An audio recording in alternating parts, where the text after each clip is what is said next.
কালকে তুমি কি করবে? মন্ডল ইঞ্জিনিয়ারিং থেকে বলছি আমি। হ্যাঁ, আমার নাম বিশ্বজিৎ নস্কর। আমার বাড়ি দেবগড়ের মোড়। ছোট্ট মন্ডলের কাছ থেকে আমি বলছি। আমি এখানে থাকি, কাজ করি বা টুকটাক যা পারি করি। এখানটা আমাদের যে হাফিজ আছে, রাজিবুল আছে, বা রাকেশ আছে, বা বাবুসোনা আছে। আজকে হালকা উচ হয়ে গেল, বা আজকের দিনটা শেষ। কালকের থেকে পুরো সিস্টেম পাল্টে যাবে কাজে। 8টা থেকে 9টার মধ্যে কাজে উঠবে। কাজে উঠবে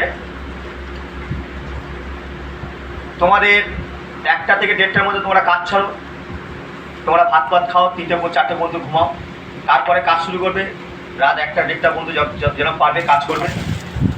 কার যদি শরীরে প্রবলেম থাকে সেটা বলতে পারো ডাইরেক্ট আমাকে, বা ম্যানেজারকে, মালিককে বলতে পারো, ছোট্ট মণ্ডলকে। ঠিক আছে? আমার আর কিছু বলার নেই। যদি কিছু বলার থাকে আমি বলতাম। তা সে যাই হোক, কালকের থেকে টোটালি কাজ সিস্টেম পাল্টে যাবে। আর আমাদের মন্ডলের যে মালিককে একটু দেখাতে চাই, আমাদের মালিককে একটু